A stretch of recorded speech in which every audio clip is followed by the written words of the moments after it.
So for those of y'all that have not participated in the poll everywhere before, what we do is we ask questions of the audience, and y'all are able to give us y'all's input without having to wait for the microphone. Y'all can type in whatever y'all want to, y'all's thoughts, y'all's input, and it'll come in live stream where we can talk about it and share ideas.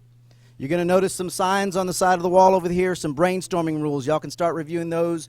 I'm going to go over them in a little bit, but I just want to make sure y'all understand we're here to gather everybody's feedback, so getting on to poll everywhere is going to make it easier. We will be handing the microphone around during this session. It's important that you use the microphone, otherwise the people at home cannot hear what you're saying, and we need to have that kind of communication. So I know some people don't like to talk, they don't like to hear themselves. If you do this, they're not going to hear anything. They have to be speaking into the microphone for them to hear you wherever they're listening in from.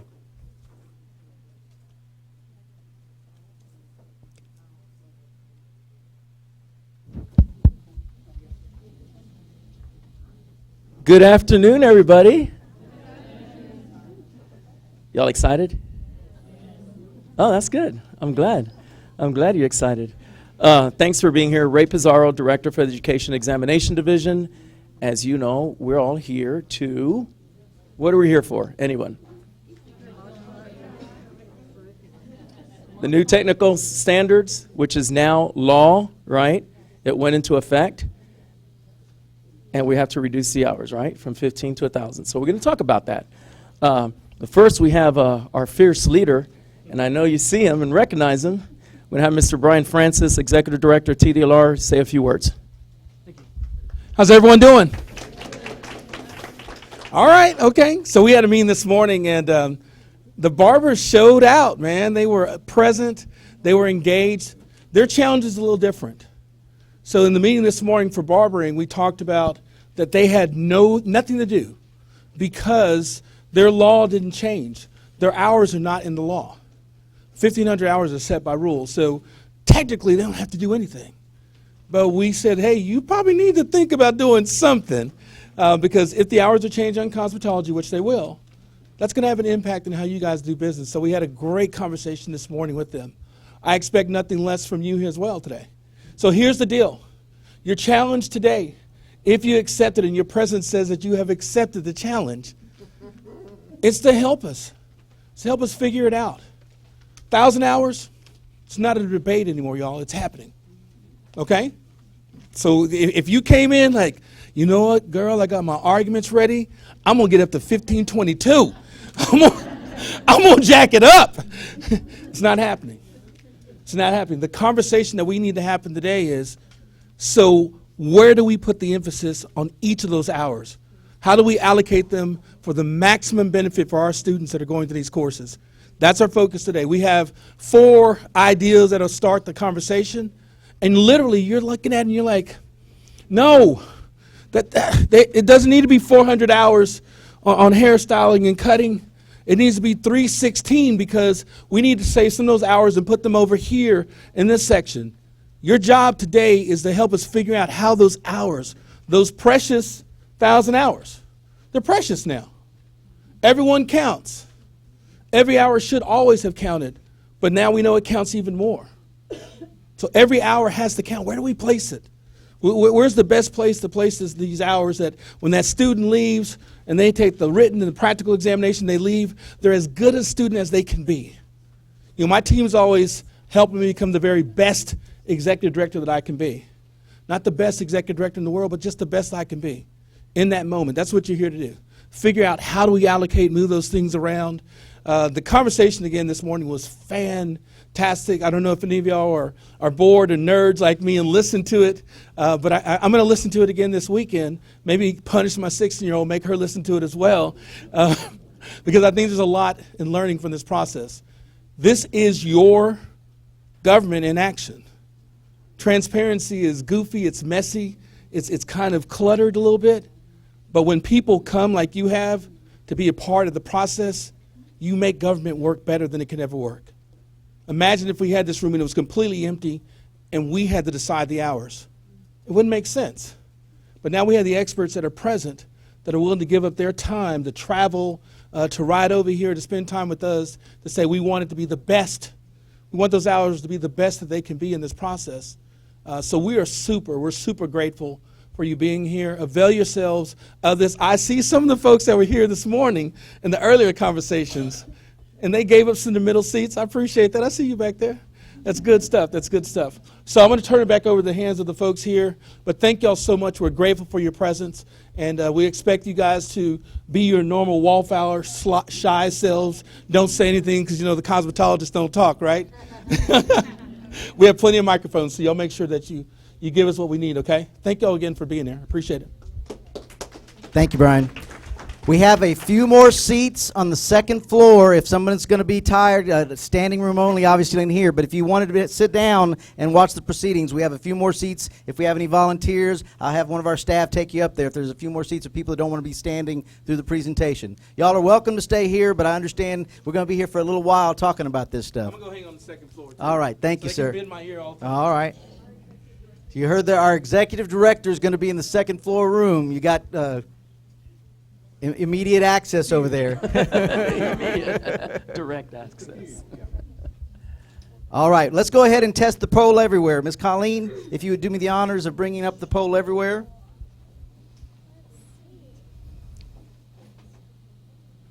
So this is just a test. We're asking you a simple question to let us know where you came from to be here, to participate in this exercise. From where did you travel to be here today? If you bring up your poll everywhere on your phones, you should be able to click on that map and tell us where you came from. That lets us know things are working. Oh, she's got to activate it. Maybe it is active. Oh no, I should unlock it. Sorry. Whoa. It ain't locked anymore, Colleen. You got it going now. So we got them coming from the Panhandle, from the Valley. All the cities are represented there. Whoa, wow, somebody way up here. So this is how this works when you're asking a simple question where you get to pick a spot. Do we have the other example? Let's try another example. We're going to close this one and go to the next example. Oklahoma.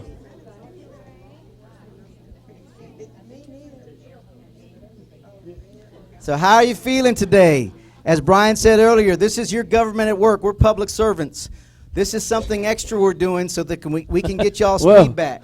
We got some sad ones over here. We got some sad faces. Hopefully we can make your day a little bit better. We're liking the greens in the middle. We understand. Maybe you don't know this process. If you've done business with TDLR before, we want y'all's input. We want y'all's feedback. This is one of the ways we try to do it. Even prior to the advisory board meetings, even prior to the commission meetings where you have another bite of the apple and an opportunity to give input, we're trying to make sure that we're giving you a chance to have a first look. Give us your feedback. We've had some advisory board work group and staff working on things to give you a kind of a show, if you will.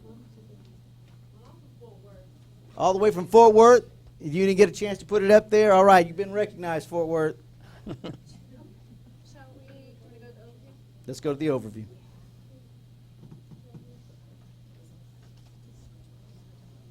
All right.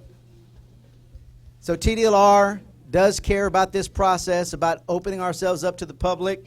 We have core values written on the side. There's quite a few of them. I happen to like respect and open and free communication. This today is an example of both of those, showing y'all the respect y'all deserve, y'all's industry deserves, by giving y'all an opportunity to provide us with feedback. Ahead of the game, beyond what we're just obligated to do, we want to get y'all's feedback. Respect for all, the part that comes into play here, we have some brainstorming rules on the wall. Everybody's going to give ideas, and they're going to make them known to us. We're going to be handing the microphone to everybody. We're going to be seeing texts come up here, and they're going to let us know what they think. We need candid input. We need details if we're going to be able to do anything with the information you provide us. But it's important that the ideas be recorded, no matter which side you're on. No idea is ridiculous. You're going to have a few people that are snapping maybe and applauding even some ideas, but we're trying to minimize the judgment because everybody in this room is going to have a different perspective. We need to respect those ideas that come into us. When we read them out loud, you may not agree with it.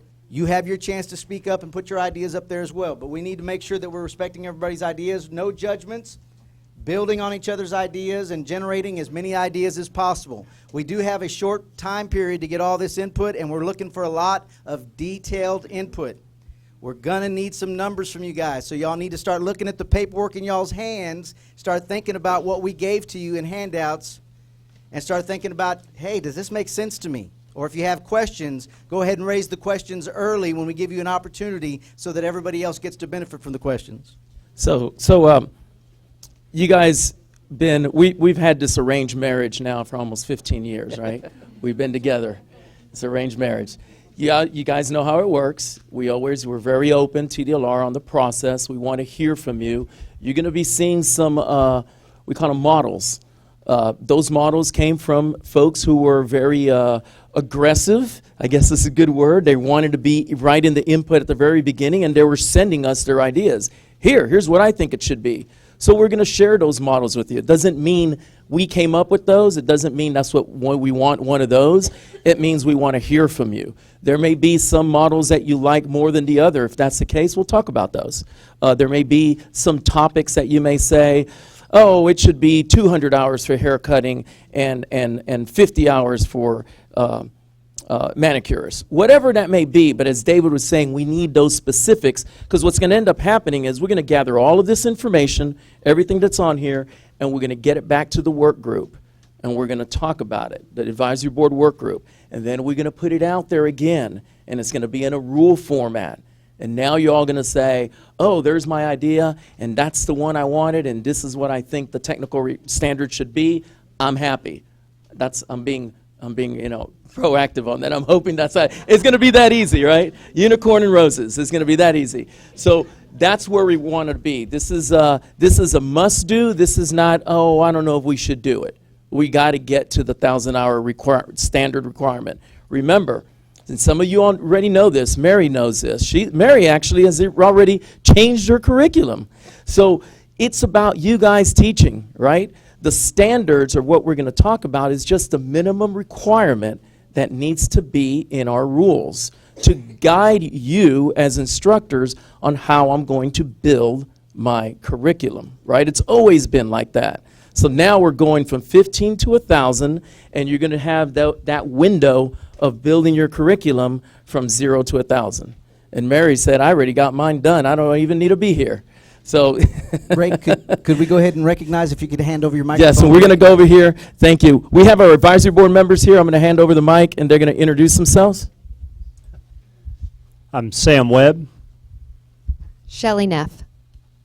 I'm Mary Lindsay from San Jacinto College South Campus in Houston. I'm Alicia Rivera from Mount Pleasant, Texas, and I represent the high school level. So I just want to make it clear, everybody in this room has a voice today. But these are the people that step up and volunteer their time. They don't get paid for this. They've just got an interest like we do in public service. They're doing an extra amount of time to put their heads together, to work hard on ideas that we may present to them and ask for their feedback. They're our advisory board. And their feedback goes a long way with our commission, who ultimately has to make the decisions on what we come out with here today. It's going to take a little while. There is a process, and I think that's next on the agenda for us to talk about the process. I think so. The bill. Yeah.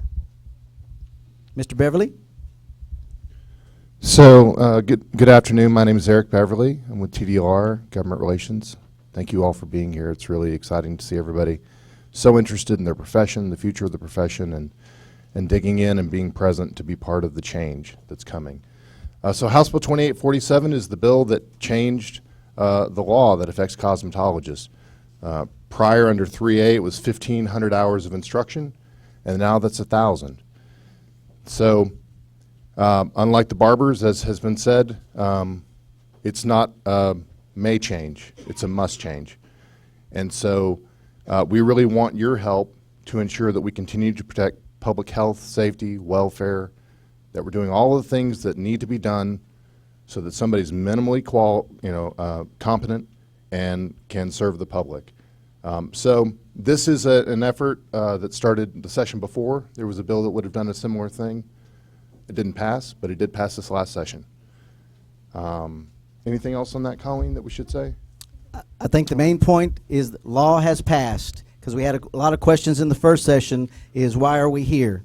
This law has passed. That's why we're having this first look, because we have to do something to implement the law, and we don't want to do this in a vacuum. We're looking for y'all's input. So this is our opportunity to get y'all's feedback. Let's go to the Discussion or Yes. discussion. so just so everybody has that. All right. Any latecomers to the pollev.com? If you haven't done it already, we want you to do it. That's how we're going to get the most input. She's going to put a new one up there, and y'all will see a question come before you. So looking at the paperwork in y'all's hands, there's Model A, Model B, Model C, Model D. You're not voting. This isn't going to go into effect next week just because you vote on one. We're just looking for y'all's input by looking at those hours and what's proposed. Again, this is feedback from those individuals that saw the law changed and said, you know what, I think it should be changed to this makeup of 1,000 hours. And the other person says, I think it should be this. We took some of that feedback, and this is for y'all to give y'all's input. You can see where the models are switching. That's because there's individuals voting on their phones what they think is the best example based on hours and what you're reading there in front of you. Again, y'all aren't going to decide for us today. This is a discussion. This is for discussion purposes. This thing will kind of give you an idea of where everybody stands on agreement and disagreement with what you're currently looking at. As David said, we're not married to these models. This is just it gives us a starting point, if you will. And it looks like Model C and Model A are up on top. Sorry, I can't do the racehorse announcing. Model C's in the front. Fly ahead. Hey, we got auctioneers. Model A, yeah, if we got an auctioneer here. Model A's coming up on the outside. Keep on giving us your input. If you give us your input, we're going to be able to focus on those models first, because we are taking y'all's input. Y'all are seeing something you like. We have a short amount of time. This isn't the only opportunity. We are going to have an email up there. Cause Summit is going to be up there in a little bit again. We're going to remind everybody, if you don't like any of these models, you can come up with your own and send it in to us at the email we're going to give you. We're looking for the feedback, but this is for discussion purposes, to give you an idea of how it would work and what we're expecting. So it looks like the switching around is slowing down a little bit. Model C, Model A, wow. Neck and neck. Yeah, neck and neck. No one likes B. Nobody likes If you had your money on B, you may need to get somebody to whip that whip that model. Look how D jumped up. Oh, it's back down. Oh, it's back up.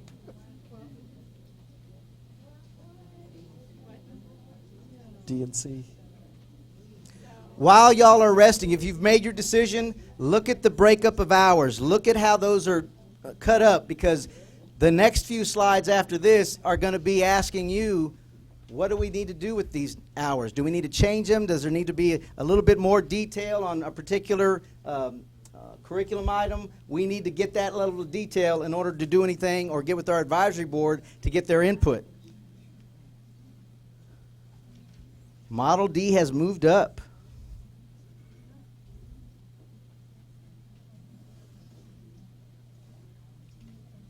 C, D, C, D. People are changing their minds probably. You're giving too much time on something, they're going to change their minds. We're still increasing though in numbers of responses. All right, we're going to give it a few more seconds. Yes, sir. I got a question. Might be helpful for me. Hold on just a second. Let me get you the microphone. Could you explain what TDLR's vision or scope for a cosmetologist is?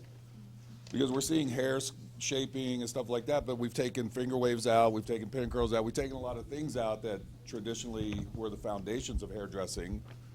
What is the scope? Is it a person who could do makeup, nails? I mean, because it's like in the current cast, I know we're going to 1,000, but currently it seems like we put a lot more emphasis on things that aren't hair related. So what is your scope of this 1,000-hour, your ideas? So to respond to the question, the scope is actually determined by statute. Everything that you can do in statute needs to be covered somehow in this curriculum, and the priorities we give are going to be based on y'all's input. We are the agency that administers the program, but we're looking for y'all's input. If we just had the answers and came to you and said, this is what you need, you probably would be a little bit disappointed that we don't have the license, that we're not the ones that should be making the decision, that we should be asking y'all's input. So that today here is to determine, not the scope's actually in statute. What is the makeup going to be? We haven't changed that part of the statute. It's just the hours that have changed. Does that make sense? Am I missing anything, Ray? Now, if you look at the definitions of specifically operator, it tells you what that operator can and cannot do by definition, right? And so, as David was saying, with the current technical standards into 1,500 hours, we have it broken down that way.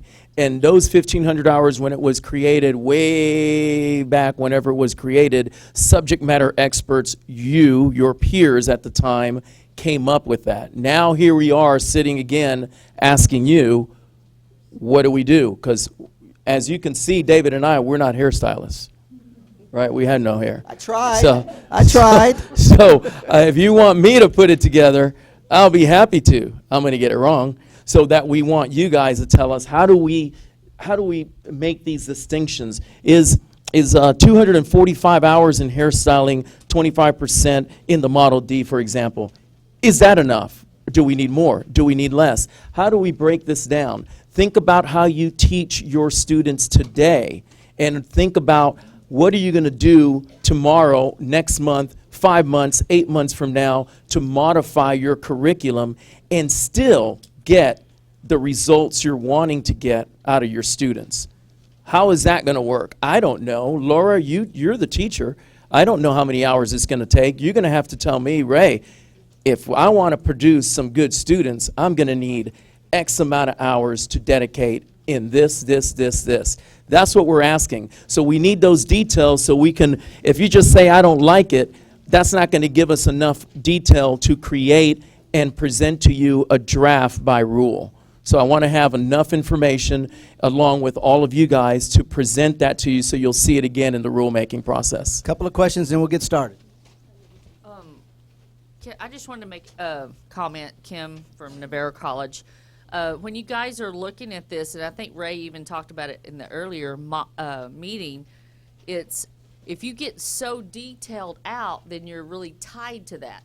Like, why do we have to put scalp analysis by itself? You teach it in coloring, you teach it in chemicals. So it's like if you pick one of these curriculums that is so detailed, you're limiting what we do. If you pick the smaller ones that are more broad, then as industry changes, we're able to implement new styles and technologies as it comes. But so when you're really looking at this and choosing your preference, I think the more that's more generic will be better, so you can design your curriculum to fit that how you want, and then that your school will be known for that. So it looks like everybody agrees with that, and that's what we're looking for. That's what we're looking to you now to tell us, how do we break that down, right? You want to make sure you're in control on creating your curriculum. Hello, I just had a question. Since in the high schools it's already 1,000 hours, how is all of this going to affect the high schools if they're already at 1,000? Very good question. So what we're going to do is we're creating a 1,000-hour technical standard today. Well, it may not come out today, obviously, but we're talking about it, right? But at the end of the day, we want to have some new technical standards that's 1,000 hours that addresses across the board for everyone. Remember, that 500 hours in public school, that was critical when we had 1,500 hours, right? It doesn't really mean anything to us anymore for the occupational license. It'll still be there for TEA, right? Because everybody has to have the 500 hours. But and that was probably maybe in subsequent law, they may end up taking it out for the purposes of cosmetology, right? So it's always going to be, if we're just looking at the occupational license, you need 1,000 hours. So we're going to have one uniform 1,000 hours for high school, private school, colleges, right? And that's the standard, and then you guys are able to create your curriculum based on that. Yes?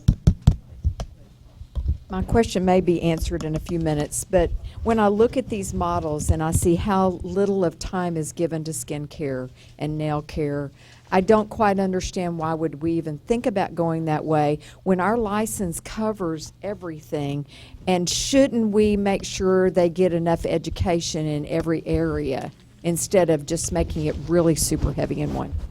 I agree with you. So what it would be?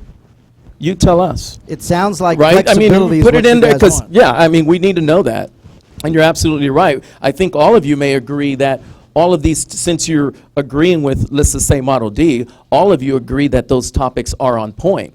You may not agree with all of the different hours, but I think that's where you need to tell us, hey, Ray, we need to increase skincare instead of 60 to 80, let's just say. But if you do that, where are you going to take the 20 from?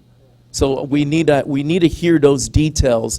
So it's here. So in the future, when we leave this room, we'll be able to sit down with the work group and put that thought of what you guys are telling us on paper, make it real for you. I kind of agree with her. I know, just say I'm looking at this C model that says 100 hours for TDLR rules and laws. Should that not be taught under each subject anyway? You know, divided up where it's taught under each subject anyway?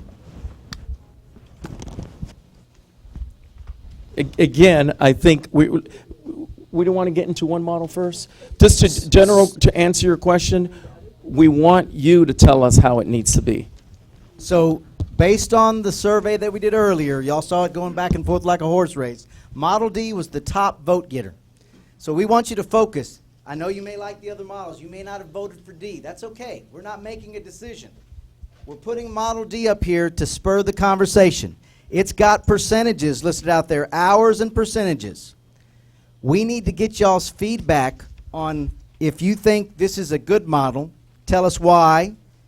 If you think there's some adjustments that need to be done, start thinking about what those numbers are, because she's going to pull up Model D and ask for y'all's input, and we're going to see y'all's text come across that say something like, I think hairstyling should only be 210 hours of study, and we should add blah, blah, blah, blah, blah. We need that level of detail so that our advisory board and the work groups can start thinking about these kind of things. We need that feedback. Let me help you. Right now, in the current curriculums, 33% of the 1,500 hour is haircutting.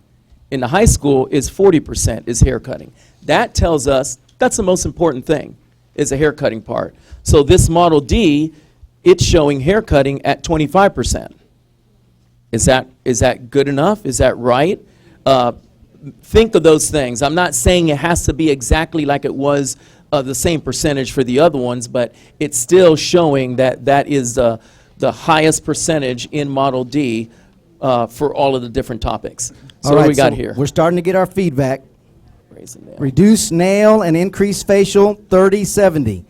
Detail, we need some detail like that. Too specific in each category. I like the comment, you're letting us know your thoughts, but we need some help. If you want less specificity, give us something else to replace it.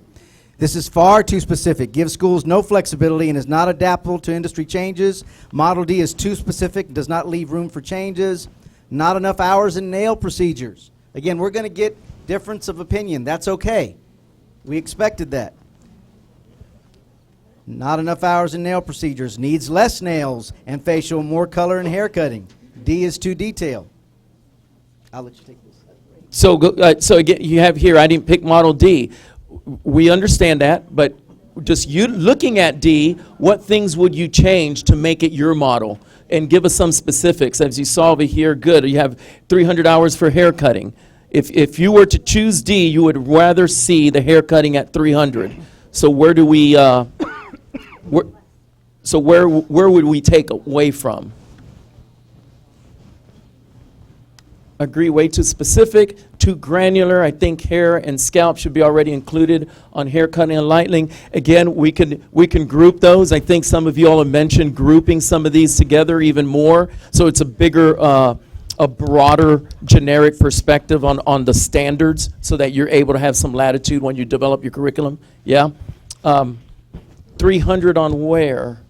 I see that. Chemical texture too high, needs to be 100. Chemical texture, what is it right on this thing? It says 180, 180. Model D is perfect to me. It hits all the points, including the chemical section. Don't like Model D, stick with A. If you take Model A and take out the business skills and reduce that to 50 hours and shove that in hair color, wouldn't that just broaden out everything and leave it pretty much open? I mean, laws and rules, 50 hours, and then take hair coloring and boost that to 50, and that pretty much covers all of it pretty So we have a broadly. proponent for Model A. We haven't gotten to Model A yet. We're on Model D right now because it got the most votes up front. But I want you to remember those thoughts. Kim had shared some ideas earlier. Flexibility is what I heard everybody kind of nodding that they were in agreement with. If you have some ideas on how these things should be renamed so that you get the flexibility, we need to see those up there as well. Health and safety, not enough hours. So how many hours do you Leah, think we take the need microphone to the- on those? You got to make it official. It's gotta be Again, you have to use the microphone or nobody else can hear you at home. Okay, my name's April Dominguez. I'm a co-founder of Tradies, and one of my questions actually is in the definitions of professional requirements in Model D versus professional development in Model B. So I think it would be important to identify what the difference of those two are between professional requirements and professional development. So these categories were offered to us by different individuals. We don't know what they'll include at the end of the day. We're asking for your feedback. That's a very good clarifying question because you're going to have some people that vote for D based on their understanding and some people that vote for A Right. based on their understanding. Right. So what do you think it means? Well, you know, professional development is very clear to me. Professional requirements isn't. That's why. So I'm not really sure. Remember, these models aren't ours. Yeah. They're you guys. It's a and good we clarifying need help on it. What is the deadline that this needs to be completed by in order to be put out into the schools? So we know what kind of timetable we're working with on what kind of possible studies we can do, intellectual campaigns we can do. What's our deadline? So September 1st, 2020 is the date that we're looking at for individuals that are going to be getting a license based on these criteria. We've got some time, but we have a rule process to go through, and we haven't even started that yet. This is the very beginning prior to that process. So So the information gathering is occurring right now. takes, what is your likely target date you would like to have this wrapped up? At least a few months before the September 1st date because we've got to get an effective date. By March, we want to be wrapped up. By February, we want to be wrapped up. What? And we don't want to rush the process, so I'm a little bit concerned about putting deadlines at this point. This is information gathering. I'm trying to understand your point about the time. Oh. No, but it seems like if we have time, we could do a lot more case studies. We could do a lot more. I mean, there's some things that we could do, but I don't want to offer them if we have a deadline that's not going to be manageable for that. Because to me, we can sit here and talk about hours all the time, but I mean, to me, application is key. Keep in mind, I mean, as David said, there's not a time, but we do want to try to get this done as soon as we can. Again, we don't want to rush anybody, but you also have to consider once these, let's just say the rules go in place, let's say in May. Now we need time for execution. There's going to be students currently enrolled. They're enrolled right now, right, in the 1,500 program. So what do we do? Now that there's 1,000, how do we manage that? How do we get, so all of those things, we need time to try to get those students. Again, we don't want to hurt the students and we don't want to hurt the schools. So we're trying to make sure that we could get this together. Once it comes into effect September 1, things are running smooth as pie. It probably not. There's going to be some bumps in the road, but we want to have time to dedicate those bumps in the road to make sure we hit those. So we're going to try to get it as soon as we can, but as David said, we're not going to rush this process. We want to ensure we get it right the first time. And the reason I'm asking, because I don't know if anyone studied the states that are already at 1,000 hours. We've looked at those, They have yes. a considerable higher amount of lawsuits against hairdressers. They have a considerable amount of exiting of the industry at a much quicker rate. I mean, I'm talking like 43% more lawsuits against hairdressers. Say it in the mic. So the reason I'm asking is because whatever other states are doing 1,000 hours, it's not working, right? So there's not a model out there that we can watch. I mean, we've had a team dive into the statistics on it, and I mean, considerable lack of success compared to the other standards of 1,500 hours. So if we do this, it's got to be, I mean, because at the end of the day, we took away 500 hours of supervised practice. That's the bottom line here. 1,000 hours has always been able to get the curriculum done. So the curriculum to me it's like a moot point because we've already gotten it done at 1,000 hours. They're letting them take their test at 1,000 hours. What we've done is taken away 500 hours of supervised practice that they are now going to be practicing on paying customers. And that ship has sailed. We started at the beginning for a reason. The law has been passed. We're not discussing or debating what laws have passed because that's already happened. I wasn't challenging that. I was saying we have to be aware of the traps out there. I know. Let's go to the lady in the back, please. Hello. Hi, everybody. My name is Nikki Dominguez, also co-founder of Tradies and hairstylist. So I have actually spent my career building education programs, one licensed by the state of Colorado and 2 in New York City. So I find all of this stuff extremely fascinating, and I think something that would really help is having a more clear path of, you know, you want this to be done by September 1st, so there's time for execution and time for planning. And I know that it takes a lot to plan a curriculum, and it also takes a lot to change minds of students. So I think for everybody that's here, it'd be very helpful to know, all right, goal date is September 1, and start working backwards from there so everybody has time to understand what needs to be changed and how it needs to be changed. But then I just wanted to add on a little bit more clarity for myself even. So for Model A, for example, I think it's really great because it does allow that freedom to adapt over time, which is what's the most important thing in this industry. I think we all know that. So what I'm curious about is when we are presenting these models to, let's say, skin, nails, and hair, they're 3 different types of trades. So with this model, I'm trying to think about how to formulate my question here. With this model, is it saying that you need to have 30% within hair and that all the theory falls into that?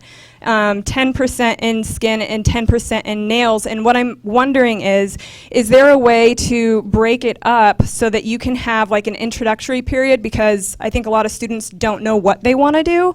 You know, they're coming into this trade because they want creativity and fun and freedom, but they don't necessarily know what they like until they get their hands into it. I don't know if anybody else has experienced that. So I don't know if there's like a way to be able to say, okay, maybe it's this introductory time frame of, you know, 10%, 10%, 10% across the board of hair, skin, and nails, and then you get to start to pick your specialty and head in that direction. And I could also mean a little bit more work on the curriculum side, being able to really start to tailor programs that way. But I just want to understand when we're starting to pick these things and outline them, what type of freedom do we have within this 1,000 hours? And then after that, once it's actually set in stone, what type of freedom do we have after that? I know that was an extremely long-winded question. So we're only talking about the operator program. So what I'm hearing you say, and it's some good questions, is what if I want to be an esthetician or a manicurist and those type of things, those topics, but those are different standards.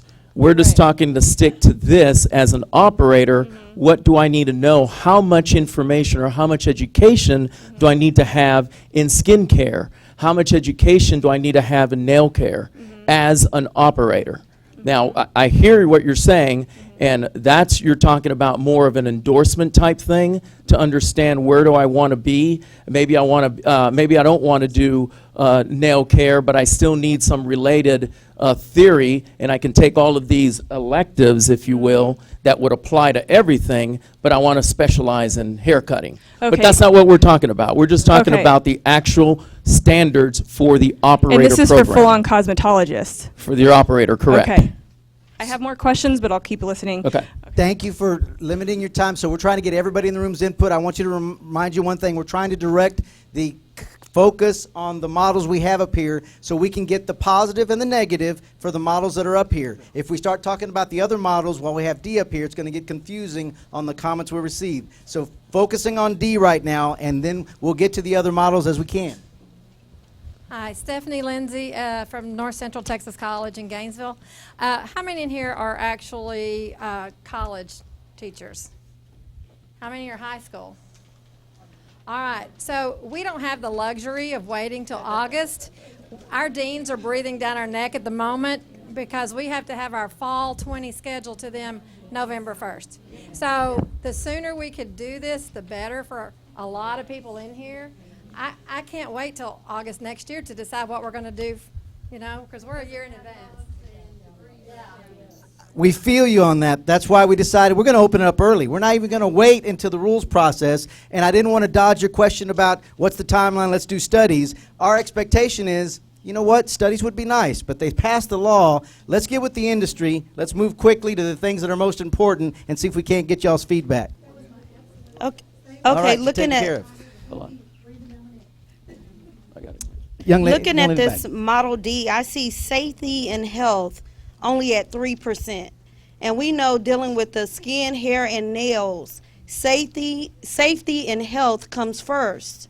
So I'm concerned about the Model D just with that because we are the first responders. When something is going on in the inside of our clients, it's coming out through their hair, nails, and skin. So we are not doctors. Our thing is to refer them to the doctors. But with it only being a focus of 3%, that concerns me.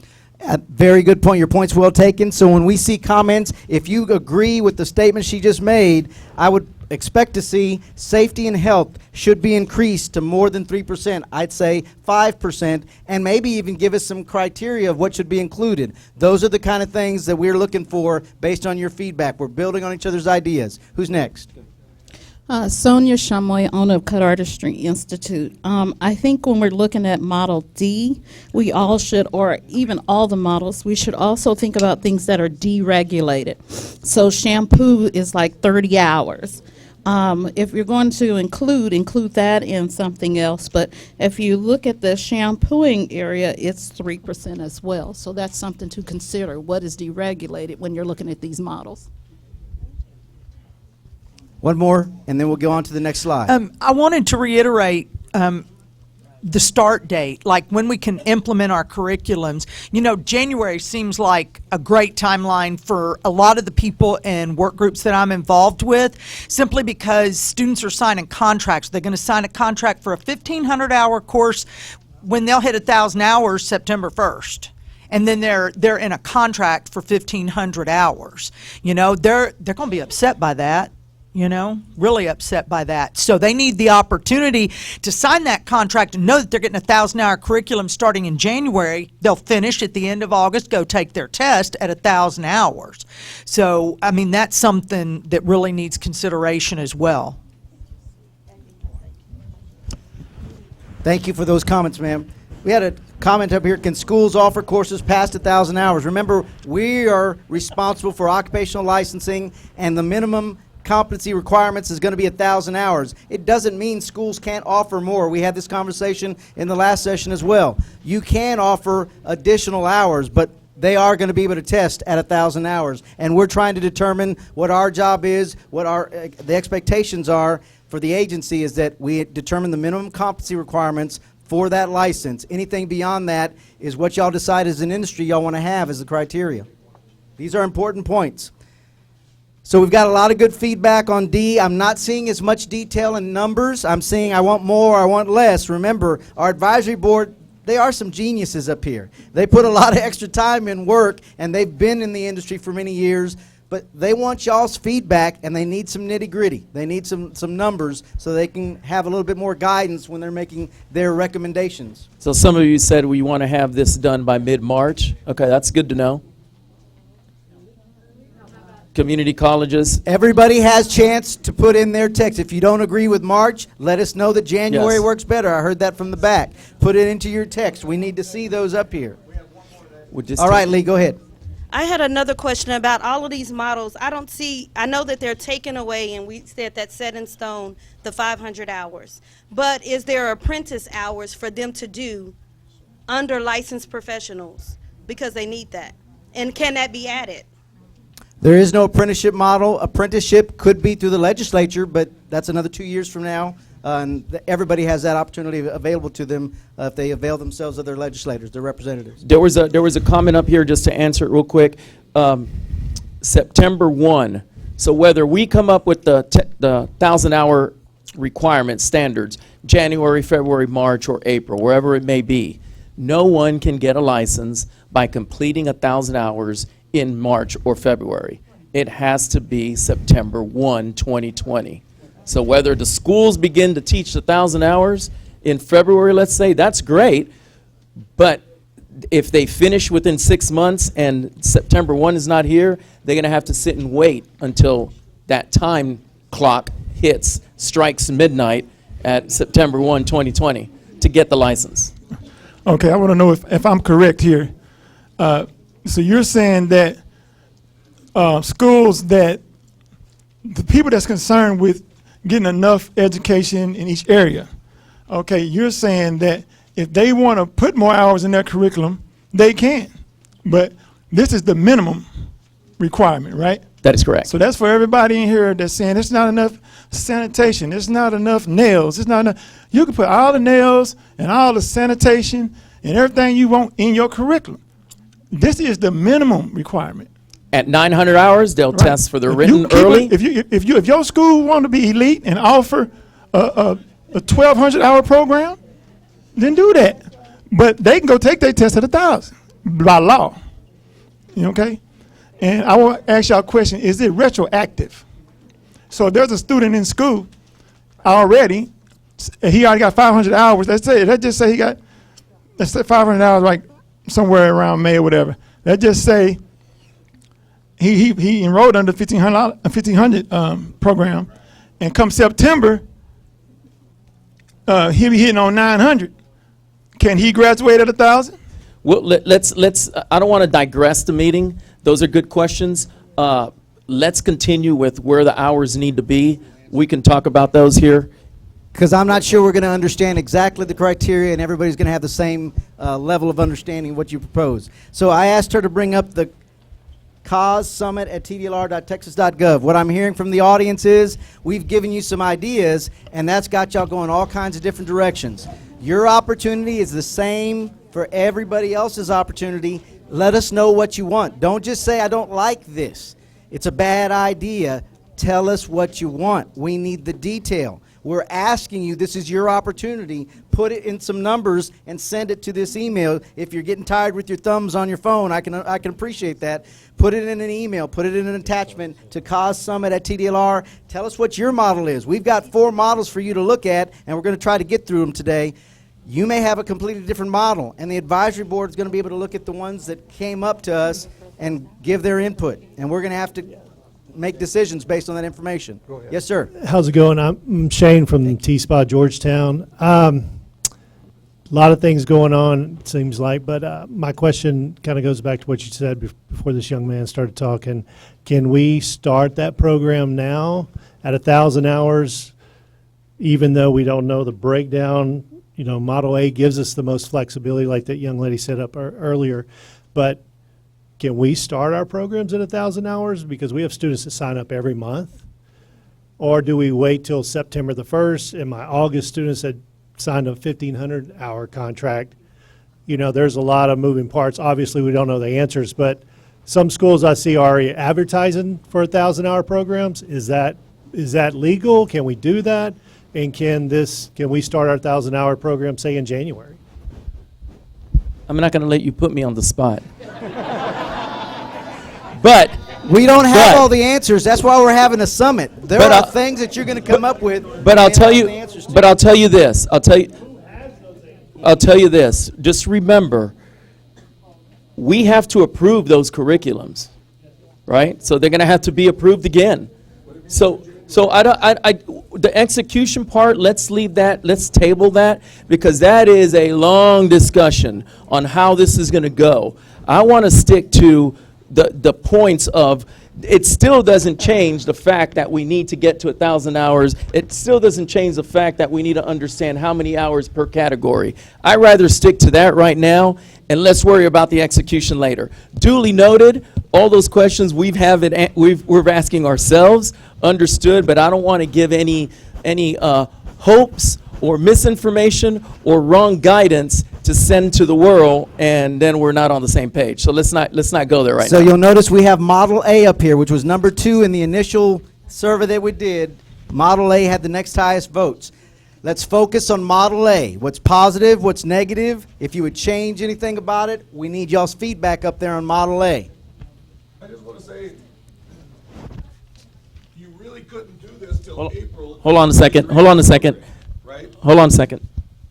I mean, to answer the question more directly, you really couldn't do this till about April if it's a 33-week program, because you can't test till September.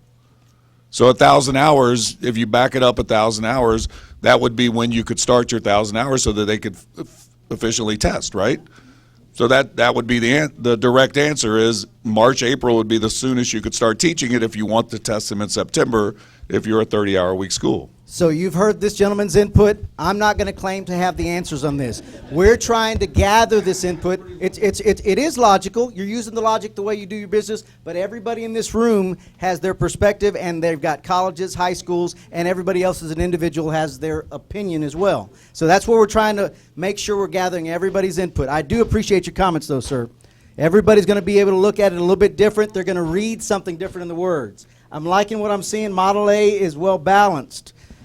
With decrease in hours, we should not increase hours in skin and nails.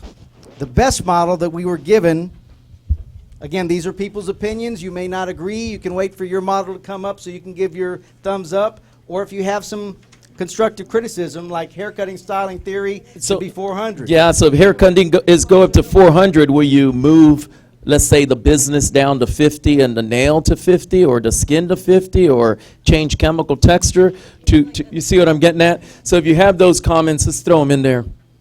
Yeah, there you go. 125, nail cut 75, 50, raise cutting to 450. I like that. Great. The control is in y'all's phones and in y'all's thumbs right now. Y'all can tell us what y'all think. I'm not sure what number one. Oh, there. A is more flexible. I think we need to borrow from business and add to nail care and lower skin and add to hair color. Can you give us a little bit more, whoever said that, how many hours we're talking about? The numbers, that would help. Remember, when we sit back, we're going to go back and look at all of these, and we're going to say, okay, what does this say? Where does this go? They want to change. So we're going to try to make additional models coming out of all of this information that we've gathered, and we're going to get it to the board, to the work groups. Hopefully we won't be at Model Z by I the know, time. right? Important topic. Where would the health and the safety and health be covered? That's an A. So adds health and safety So we to need Model health A? and safety? Yeah, and if we do need to have health and safety, how many hours? And where do we shave off the other hours to accommodate those? We're going to get a couple more minutes on Model A so we can make sure to give opportunities for input. For those of y'all that are not in this room that may be listening in, definitely that COS Summit email, that's where we're expecting to see your stuff if you're not already on the phone giving us your input. And that's going to be open till Friday. To the end of the week. Friday is when we're going to close this down for input. So whether you go to the Barber one, if you were here earlier, or the Cosmo one, we need to get y'all's input and the detail that you want to provide to us. Thank you, Colleen. Put 50 hours each from facial and nails into hair cutting and color. All right, we got what we asked for, the detail. Reduce nails to 50. Remember, these are minimal requirements. Keep that in mind, minimal requirements. Model A is balanced, great for flexibility. It seems like, just based on these comments, it looks like it's switching now to A. I don't know. It's because we put A up there. We put A up there, right, who knows? Let's be honest, y'all tried to deregulate our industry last session, so I now think instead you're cutting after hours. you all explain. Is just another attempt to deregulate us in the next session. What was that? Sorry. I know I'm reading into the mic. So that comment right here,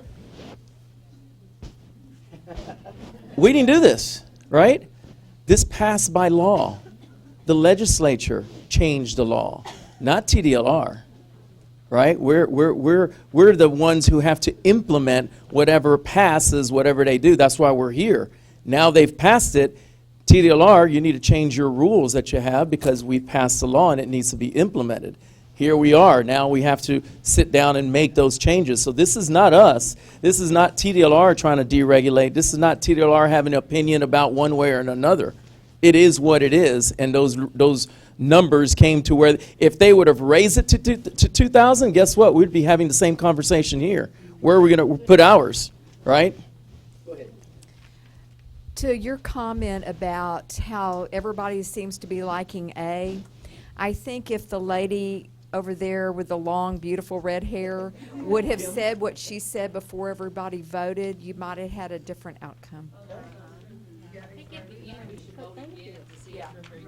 I think we've got that exercise planned We can do actually that. in our, so y'all are actually ahead of the game. Y'all are quick with this stuff. We're going to take the input on each of these models. At the end of the day, we can actually take that input again, see where everybody's at. We are trying to gauge what the public is telling us, and y'all are able to see it in real time.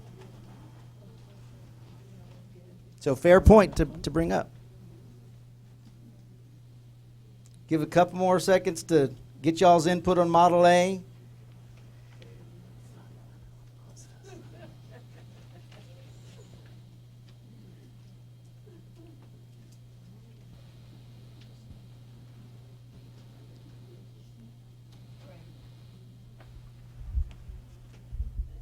I'm Laura Hayes with MCC in Waco, and I do want to say that we have faced deregulation several times now, and with that said, looking at all the skills that we teach across the board, the content, just about all of them have some sort of chemical in them, some sort of safety factor, whether it's skin, we're talking about acids, we're talking about chemical peels, nails, the acrylic, bleach. So everything has a safety factor, and everything to me is of equal importance.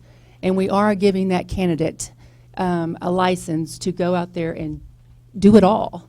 So I just kind of feel like now we have the opportunity to take the emphasis off hair, because it's always been there, and just kind of spread it out a little bit where all the areas have a little bit more hours attached to them. So a case to be made for flexibility and the safety to be taught in the other portions that include the color. I understand. So just so y'all know, Colleen Tran, I just wanted to let you know I'm Skyping with Rebecca, who's in our overflow room, and one of the commenters in her room wanted to say that health and safety should be taught within each of those subjects. So it doesn't need to be something for that model that is separated out. So Ms. Hayes has a plant in the other room, apparently. No, someone that has just wanted to let you know. near and dear to your heart, the same ideas. Yep.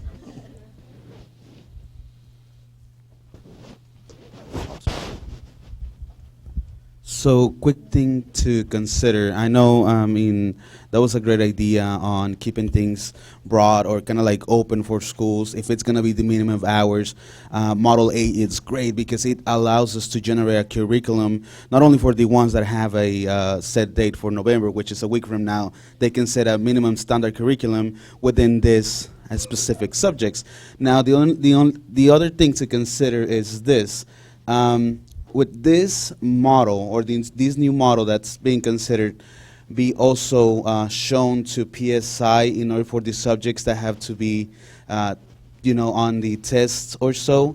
If so, then I don't think a broad model or curriculum will be efficient, because remember, now we have to teach specific things for them to actually pass the test. So now we have to, what we have right now for the 1500, we have a certain cut of things that we have to teach, and that allows us to know what chapters we have to focus on them passing the test, not only the practical but also the written. So we open up for it to be more flexible, then it might backfire on us on the PSI. So just have that in consideration between the models, if it's too broad, if it's too open, if it's too closed down. It's a fair point to consider. We do have exams to be responsible for, but we're trying to separate the two. We're focusing on curricula and hours.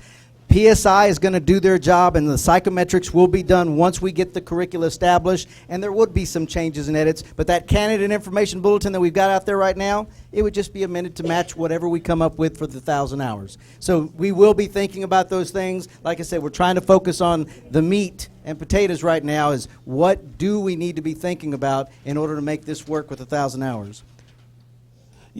Remember, just keep in mind, and I've said this before and I'll say it again, it's not this process, however we get there, whatever this model or any model you guys pick and decide on how those hours are going to be distributed does not change all of the things you need to teach, because those topics are going to be there, is what you're spending time on those topics. It doesn't change on what we're going to do to assess the students, because the topics still need to be there. Whether you say 500 hours in haircutting or 300, we're still going to ask the question on the student to assess whether they know haircutting or not. So the exam, as a result, in the end, doesn't really change based on what we do here. Does that make sense? Because you're still going to teach the same thing you've been teaching, right? You just in a shorter time frame. That's the best way I can say it. I just want you to make sure that that's understood. Hi, my name is Katasha. I'm from San Antonio at Southern Careers. And my question is, how do we go about when the student comes from another institute where they already have hours? So some people have been dropped from the program for whatever reasons, and now that we are launching 1,000 hours, you're going to have some people awaken to want to be a part of the industry now. So is it according to the school? Is it according to the standard of we just assess the student? How is that going to work if a student has 500 hours and they're only needing 500 to technically be at 1,000? How do we go about that, sir? Thank you. And so, again, I'm not going to let you put me on the spot, but these are the things that we are going to be challenged with on how we're going to help schools and students once we get this together. We don't want to be an impediment. We want to be transparent. We want to help students. So just like you do today, there's students that come from out of state and they come to Texas, right? They have hours. So, I mean, we're going to treat them the same way. You have hours, so you're going to take them in. So where are you? You have these hours. Well, you know what? You don't know the health and safety in Texas. So guess what? We're going to teach you that so that you're successful. So we'll get there. Those things are going to play out just like it does right now with people coming outside in. Everybody wants to be in Texas, right? So they're going to come and do the way we need to do it, and I think we have the smartest people here. So our 1,000 hours is going to be better than the other states that have 1,000 hours. Somebody said it wasn't working. It's going to work here. We're going to make it work because you guys know what you're doing, and you're teaching, and you're doing the right things, and our students are successful when they take the exam. So it's on now. That's going to be the challenge for you instructors. Now you got a good challenge in front of you. Can we do it? Yes, we can. Right? So let's stick to those the little percentage and the areas of study. What else do we have? It's slowing down on Model A, so I think we're going to move on to the next highest one. Tell me, Ms. Colleen, was it C or was it B? C. All right.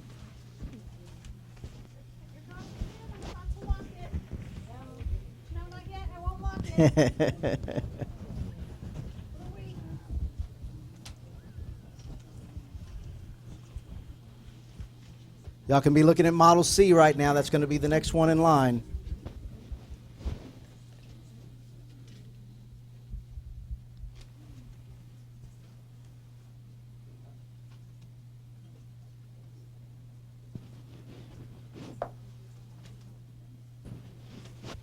You know, while we have a lull, I'm Lee Parham. I'm the Deputy Director of RPM. I see a lot of familiar faces out here. We've been working with y'all since 2005. I remember it. Laura was talking about hair a while ago. I'll tell y'all, like I told the barber group, before cosmetology, I had long, flowing, like David Lee Roth hair, okay? It was beautiful. I mean, look at me, look at Ray. But Don't drag me into this. But this is beautiful because there's no angst in the room. Everybody's sharing their input. You may not agree, but you're hit. Yeah, you don't have a choice, but you have a choice by giving us the input to try to help y'all to do the best we can. So I mean, we really appreciate. I mean, there's there's 3 floors of people here. I mean, it's wonderful. So yeah, keep at it. All right, looks like the input is coming in. Ray, you want to start? This is C. All right, TDLR teaches TDLR every model. Skip. Not enough time for nails. Skip. Want to read it? The comment from upstairs is they don't like Model C. I'd like to hear why upstairs. If y'all don't like it, is it too few in hours on some place that you'd rather see? Doesn't look like Model A or doesn't look like Model D? That'll give us a little bit of insight as well. Remember, we're going to look at every one of these comments, and I would like to see some. Lee has a question from the back. There we go. Lower laws and rules 25, add 75 to color. Great. Yes, sir. I have a question about the aesthetics and the nails. You're going to turn people loose on aesthetics with 60 hours, 100 hours. That is a little bit crazy. And the nails, for that matter, shouldn't even be that way. If they want to do aesthetics and nails, they should go and do that course and complete 750 hours in aesthetics and 600 hours in nails. But to lump them in, and I assume that with these models that they are still licensed to do that service, correct? That's correct. What the hell are they going to do? So keep in mind. I can tell you what, you can't do an aesthetics course. I mean, you're going to turn people loose on 60 or 100 hours with the acids and all that stuff? Come on, that is, take it out of there totally. Let them have a separate license for it and be fine. And then you can just put Model D and forget all this because it covers everything. So to quickly address that, it's in law that the operators can do nails and manicure, right? It's in law. So guess what? It can't come out of here because we got to assess them. So it currently is 50 and 100.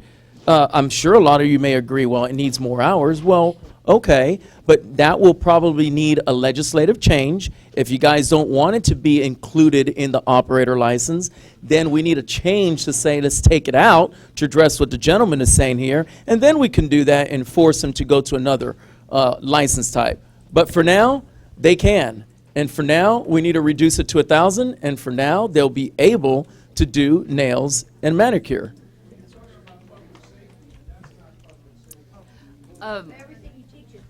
One Go ahead. thing on, we have to remember that we're going to 1,000 hours. We're going to have to make the curriculum, and we're teaching a basic minimum in safety. Just like if you're going to do nails, my program, I have always done excessive nails and skin, but they're still not ready to go be a full-blown nail tech because that takes hours and hours of practice. So they're licensed to do all three, and we need to have those basic minimums. They know how to do acrylic, but they need to go practice set after set after set to be able to do that. Just like with hair, we're not going to be able to get this student to an expert level. They're going to learn the basic minimums of everything, and then they can choose to take advanced courses, to learn more, to practice, hair shows, those kind of classes. So we need to keep that in mind that we're looking at the basic minimum safety criteria in the curriculum. I hear lots of discussion. Anybody else need the microphone, want to share their ideas and thoughts? So I'd just like to add to that. I know that we're all teaching at a level that's an entry level into workforce. But when you look at nails, and I don't teach nails, I don't really like teaching nails, but when you teach it, all the diseases and disorders, that's a lot to cover in a very few hours, plus even the basic how to do it. And the skin is the same way. There's diseases and disorders that those students need to learn before they touch somebody.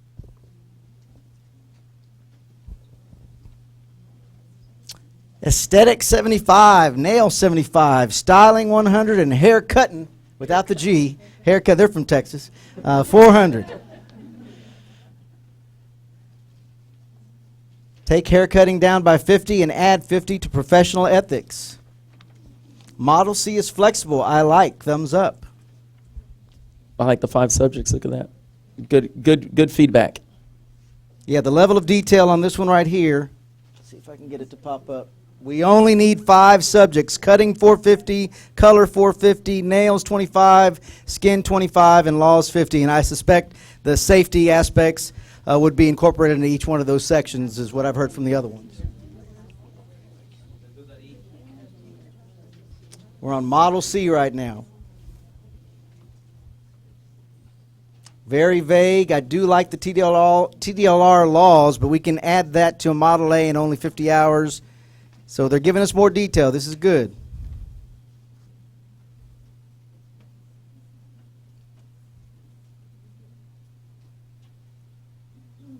All right, give us y'all's input quickly so we can move on to the next one. I don't want to cut y'all short, but I want to make sure that we get to the last model and able to take everybody's input.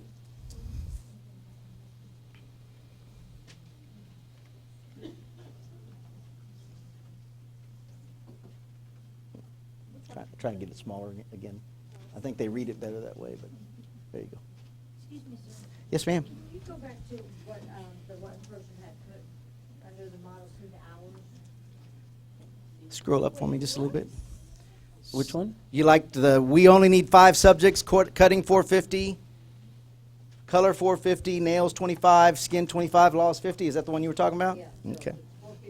And when we're done with this, my hope, our goal is to share this with the advisory board. I think we'll be able to actually share the information with the public as well. We want to take everybody's input. Remember that Cause Summit email will be up till Friday. So you all have time to go home and talk with your friends and neighbors and really think about what you heard today. It's going to be, actually, I think the barber one that we had this morning is already posted. So you can go back and listen to the words I said, the words that Ray said. Hopefully we didn't cause it confusion. If anything, we'd let y'all know that this is the process, gathering input. We're not giving so many of the answers. We're asking y'all to tell us what y'all think it should be.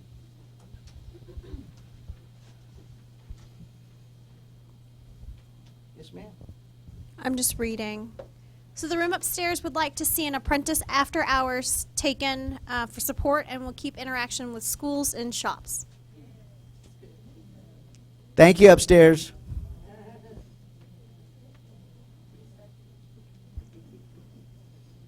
And if you second, you can actually put that idea up here. Maybe not on Model C. I'm not sure if you want to. And just so that you know, apprentice, that would take a law change, because we don't have authority to just implement a new type.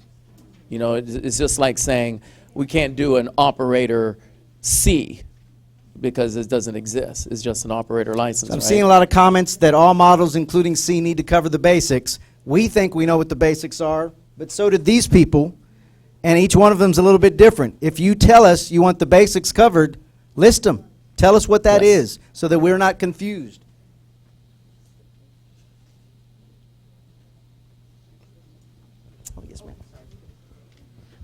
I just wanted to reiterate my comment that I made in the barber. You know, as we go through this, we're looking at the basics and trying to get that basic minimum. And like some people talked, well, can it be more? But when we get our basic minimum, we need to think about additional trainings that we could offer. You may want to say, hey, our program is special because we offer a little apprentice. That's above and beyond your 1,000. Well, okay, I want to learn more skin and nails. Well, you know, we as a college may offer additional skin and nail classes. It doesn't have anything to do with licensure. It's going to be more about getting badges and certifications and build on that so you are a better person that is more marketable in your field. So us as educators in our schools, that's what we need to think about. We need to get into more of real CE, not like CE credit hour, but continuing their education and have advanced academies like all the big companies are doing. So us as education systems, we need to look at that. And even like I do a lot of distant learning, but for me, I think the student needs 1,000-hour hands-on. So I'm not going to really offer distant learning, but my students are going to do plenty of homework on a computer platform, Canvas. So they're still going to be able to get even more than 1,000 hours of knowledge because I'm having them do that before they come to class, and let's do the hands-on application of theory. So we really need to think about the whole education system as different and take this as something good and find that best basic minimum. But all of those other things you're talking about, apprentice and additional training, that's going to be us above and beyond, and that's really what's going to help our education systems grow and still stay afloat and still bring the same amount of money in. Thank you for sharing that, Kim. echoes what the gentleman in the red shirt said in the back earlier, that you can always do more. We're here to make sure we meet minimum competency requirements, people get licensed and get into the trade. Yes. All right, Ms. A Colleen. lot of good comments, a lot of good ones. Let's start to close this one up. Last chance on Model C. We're going to go to the last model. Make sure we give everybody some time.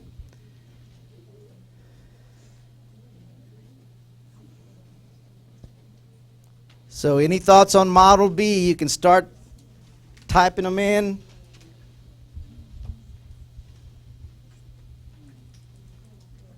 It was the low one on the list. It was the dark horse in our race earlier. We'll see what kind of comments we get on this one. Looks like none.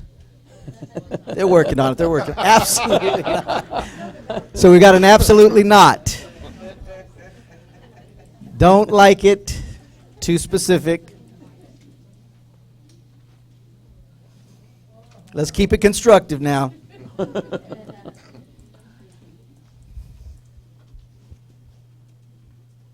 Too many subjects, too detailed. Hard pass. Okay, someone's passing on that.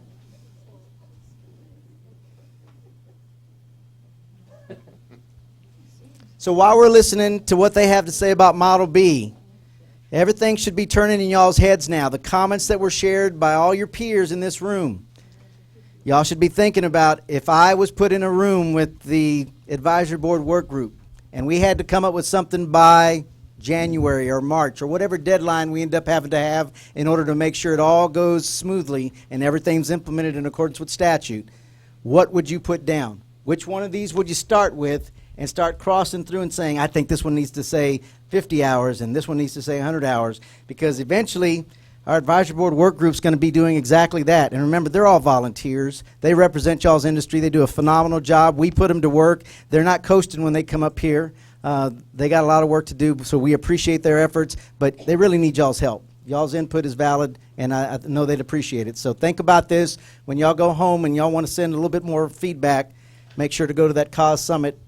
And it's a little spreadsheet, maybe even Microsoft Word, just a few lines telling us the level of detail like you saw on the list that we gave to you. Just a little bit of detail so they have something to work with. Just not great. Model B, take 24 hours from haircutting and add it to facial. See, that's constructive criticism. That's building on ideas. They don't like Model B, but if you took 25 from haircutting and added it to facial, they'd be okay. At least it'd be better. The skin is way too low and didn't like it at all.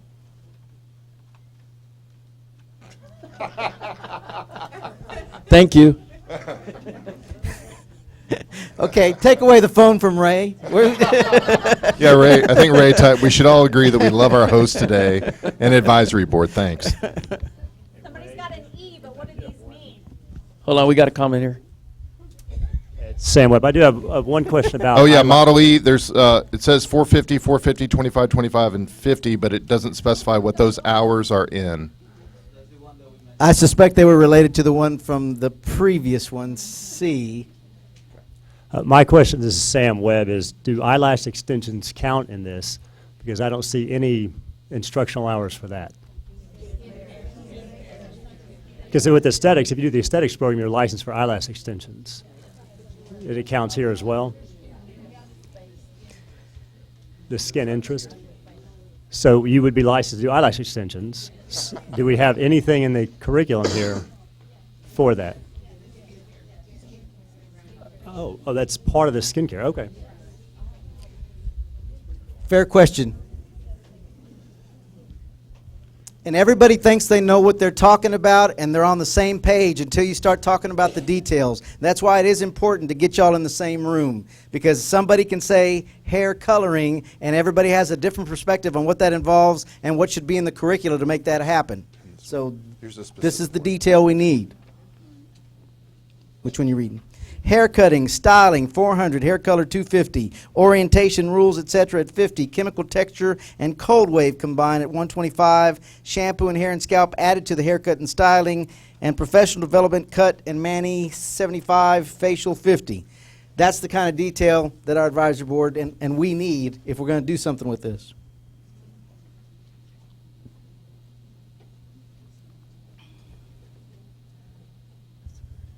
Has to be ready to go by January. Someone's already decided for us. We got to count down to January. And we are sensitive to these things. We do have deadlines, but if you start thinking about deadlines, you start rushing the process and you lose the quality. Right now we're trying to focus on getting the best input and feedback. I promise you, we're going to worry about the timeline because we get in trouble if we don't implement something by a certain timeline. It's in statute. So we need to make sure to make this happen, but we want to get the quality. So I appreciate those people that have deadlines to meet with the schools and TEA and all their curricula.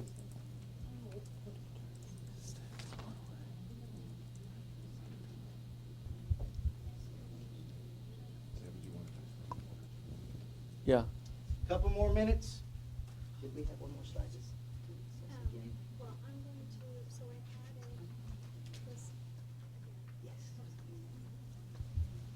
All right, just another couple seconds on this one, and then we're going to get back to where we started.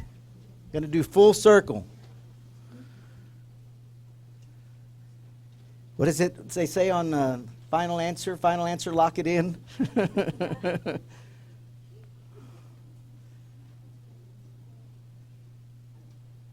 All right.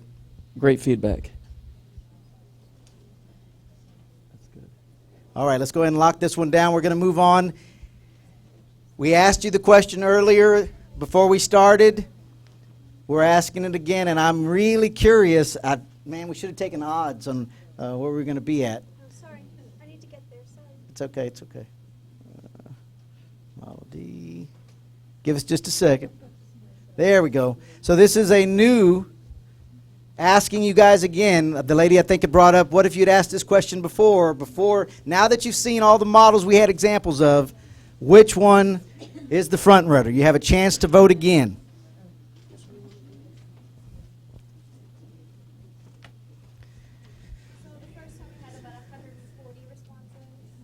All right, so that's a goal for you guys. We had 140 responses from the initial question. I'd like to get there, if not higher. Everybody that gave input last time, even if it's the same, still like Model D, Model A, I need to see it up there. Second floor, third floor, y'all the same thing. We need y'all's input and anybody watching from home.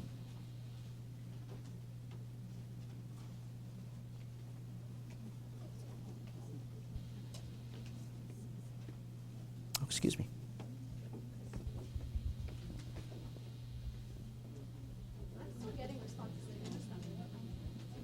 We're still getting responses in. You're not. Y'all are breaking breaking the internet right now, right? It's getting so many responses. There's a small delay. Or everybody just likes A. How many responses have you had? About 115. 115 responses so far.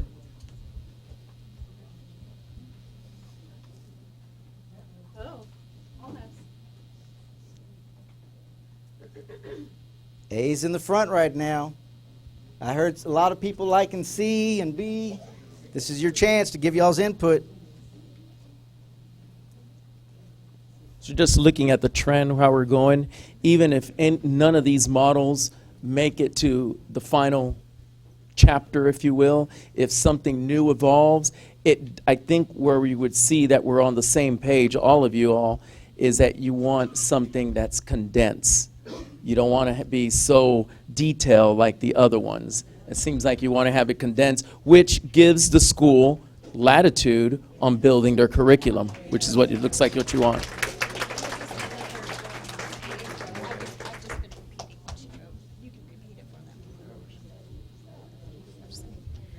So I'm getting messages from Rebecca. So the third floor would want everybody to know that they would like option A.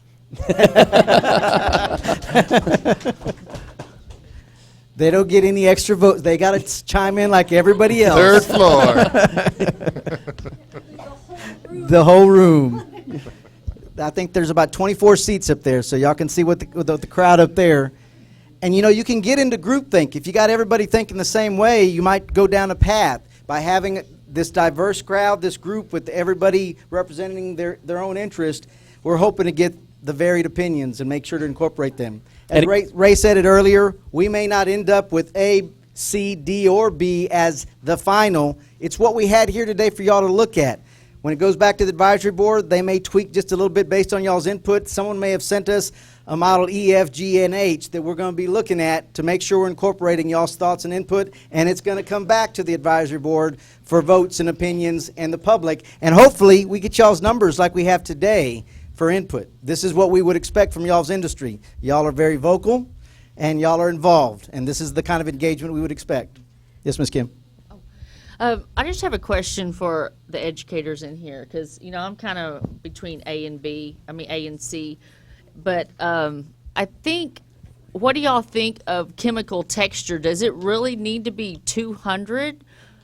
I mean, because when you learn to apply your chemical textures, it's the same, a lot of application is color and all that. So really, does it take 200 straight hours of chemical texture to learn how to apply relaxer, which is the same as applying hair color, and it's kind of the same outcome?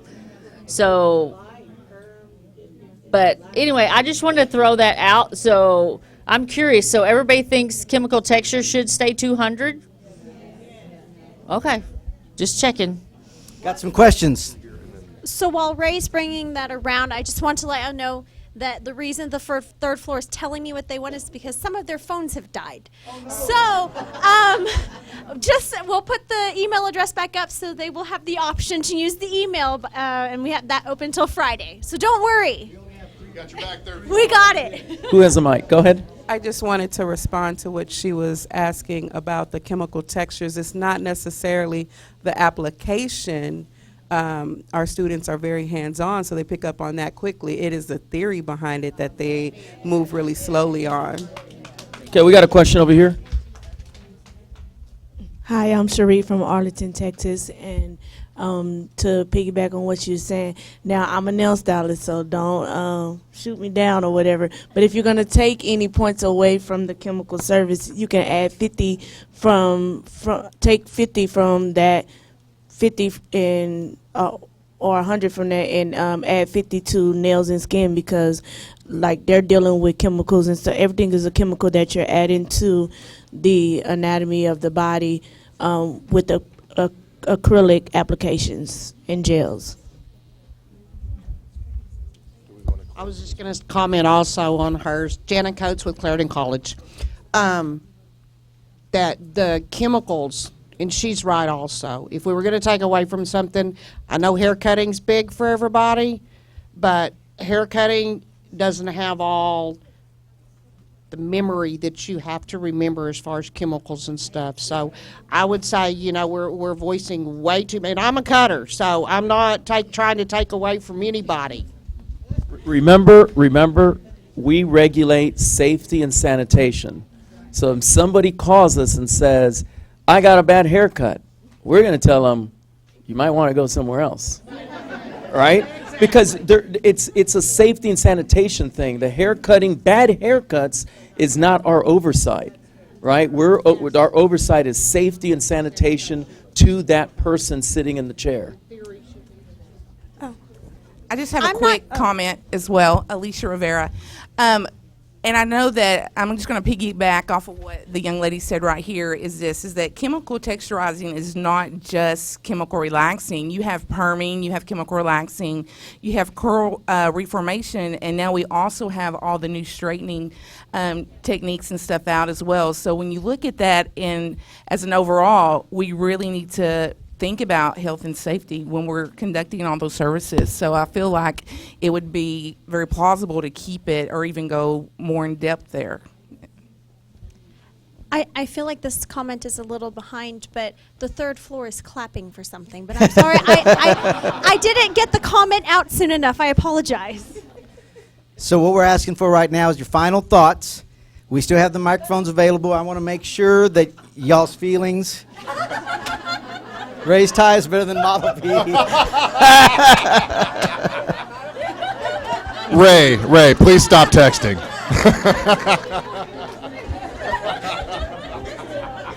No judgment, no judgment. So I thought it was very positive. Advisory Board, is there anybody else from the Advisory Board that would like to make some comments or final thoughts for us? I appreciate y'all being here. So anything y'all would like to say? Ms. Miller?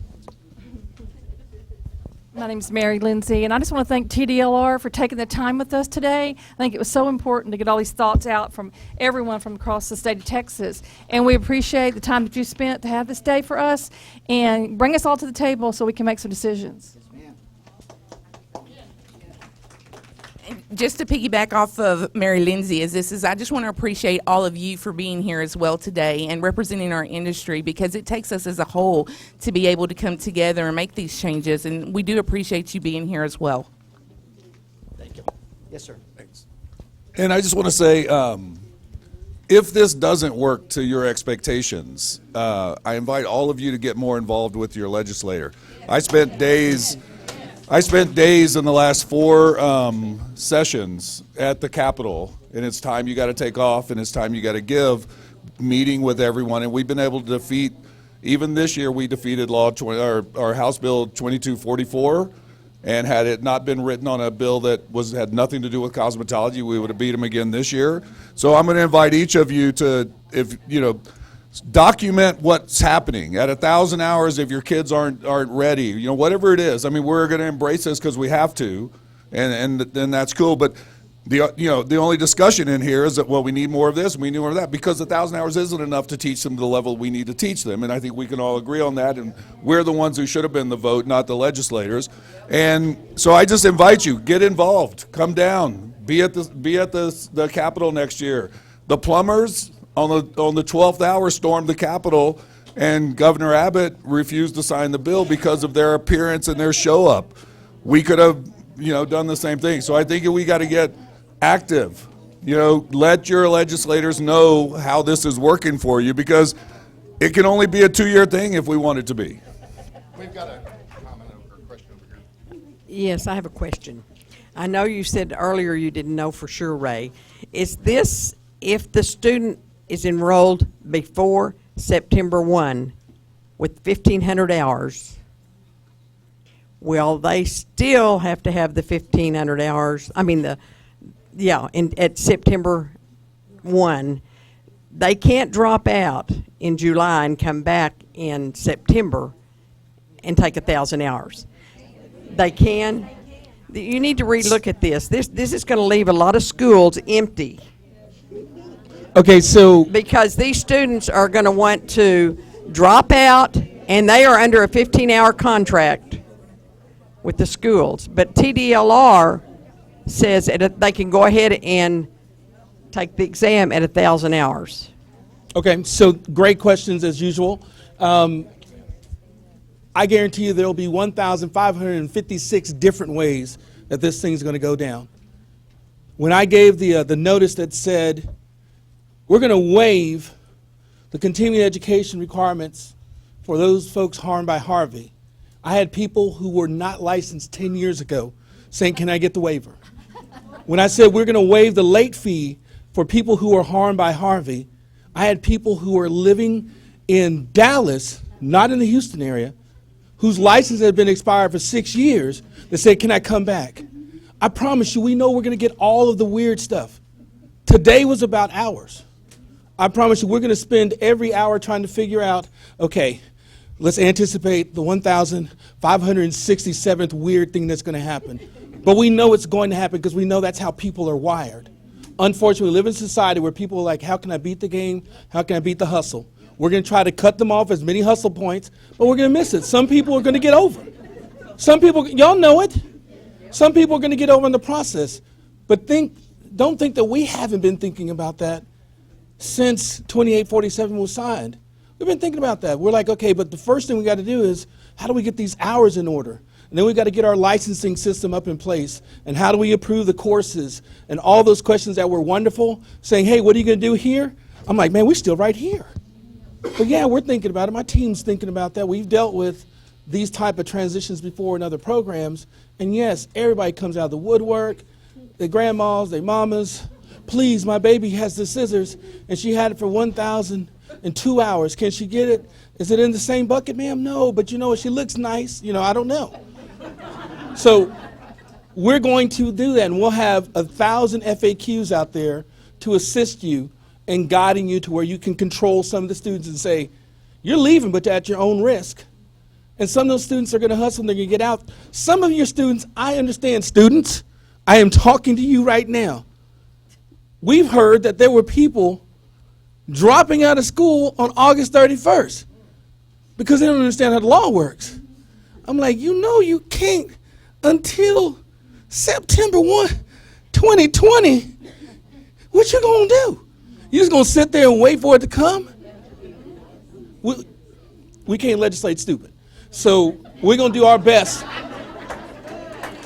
Thank you.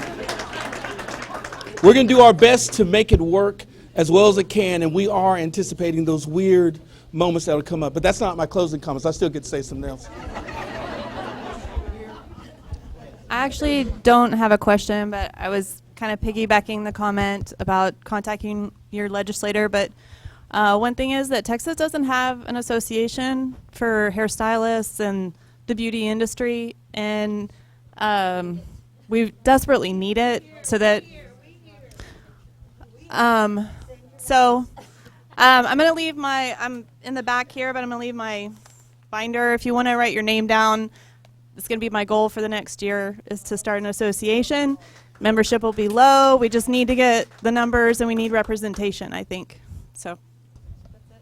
We have Austin Beauty and Barber Association of Austin and also Texas State Association. Thank you, thank you. I would like to also say I was one of the ones that was at the Capitol testifying to maintain our 1,500 hours. I've been in this industry longer than most of you are old. And there are people present in this room today that were pushing for the 1,000 hours. They are present here today, and they've not opened their mouth yet. If you want 1,500 hours back, or 2,000, get with Aaron, get with me. Region 6 will be up and existing for those of you who are accredited schools by March of next year. Get in touch, get ready, because it's deep money and deep pockets that defeated the 1,500 hours and gave us at 1,000. Please help us build our organization where we are proud of it, and it's not quick 5-minute haircuts. Please, I'm begging you. Oh. Hi, I have two quick questions. Yep. One is, once curriculum gets looked at after this, will there be another summit, or will you be, aside from the email, will you be looking for input from industry professionals again?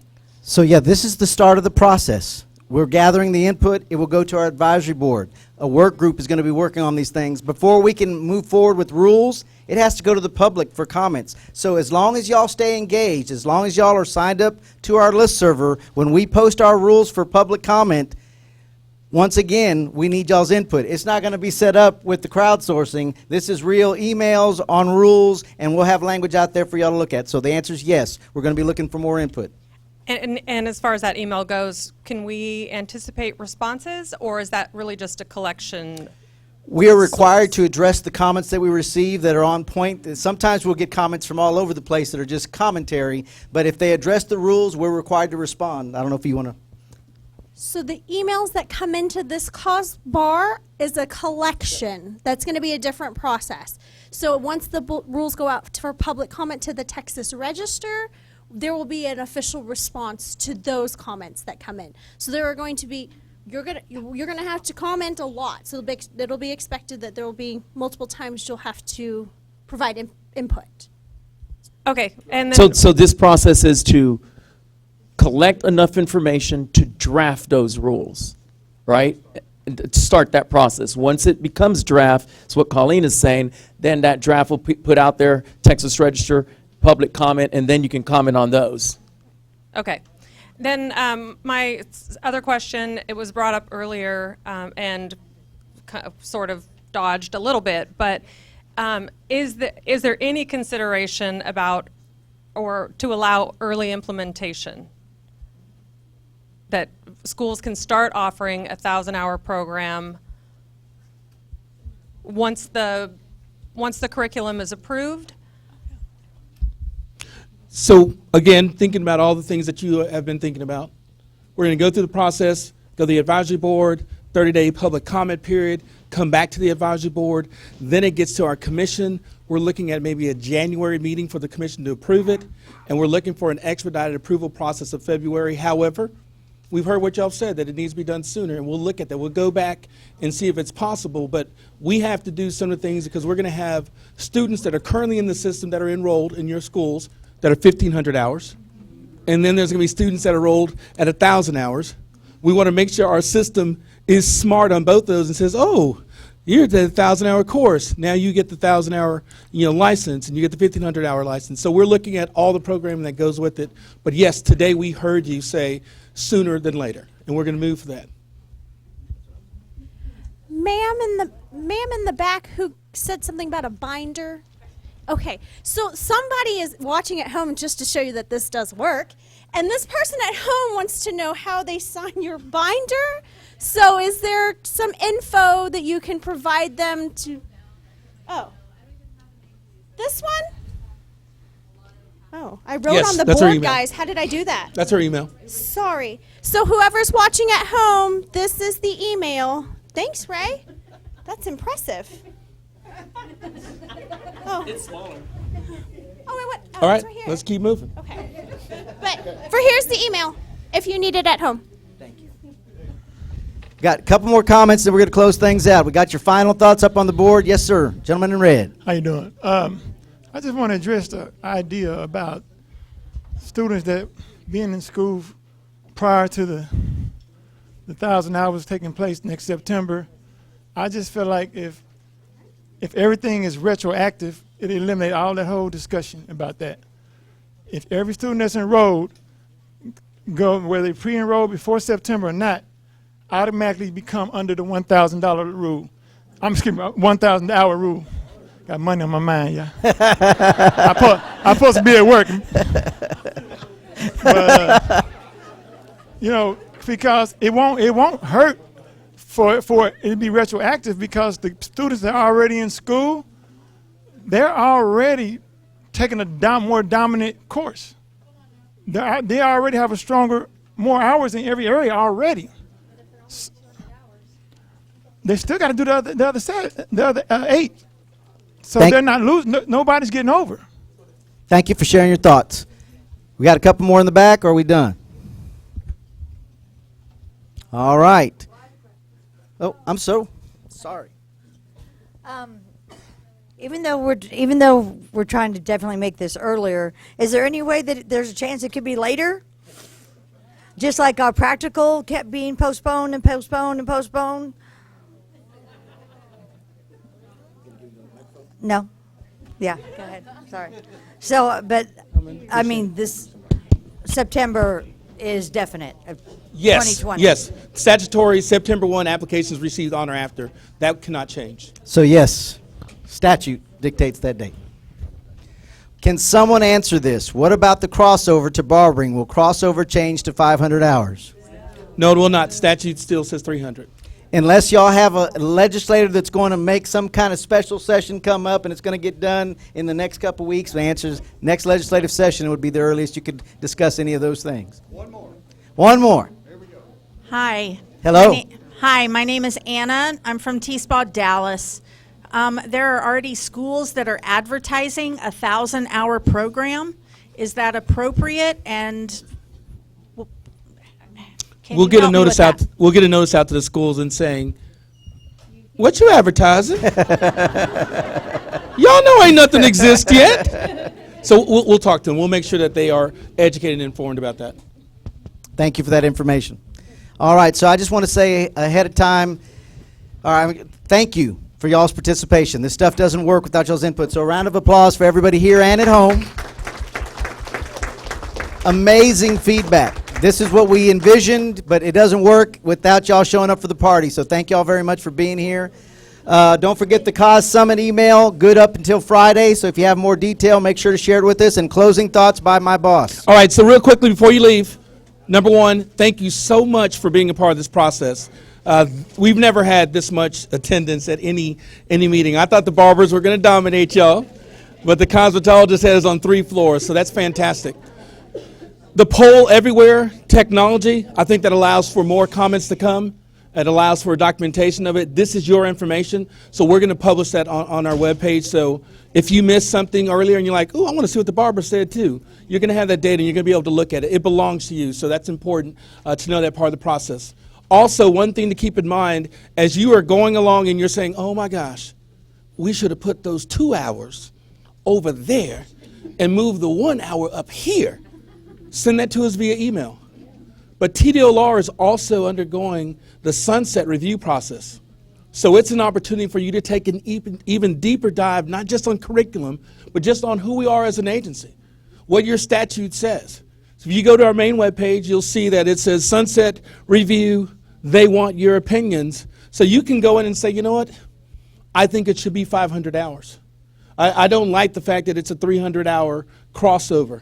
And also, I think the license should be a 6-year license because we renew too quick at 2 years. You have an opportunity to get some information to the Sunset Commission, and they are part of the legislative branch. So you will be having a direct conversation to a group that is designed to actually take this type of information that says what should happen to your industry. So I really, really, really encourage you to take advantage of this opportunity that we've started, and also the sunset process, which will guide our agency for the next 12 years. It's going to dictate, you know, are we going to be here in 12 years, or how are we going to look going the next 12 years going forward? So it's a very, very important process, and y'all coming together like you did today says that there are going to be some great things happening to your industry. So thank y'all very much for coming. Safe travels. Y'all be safe on the road, okay?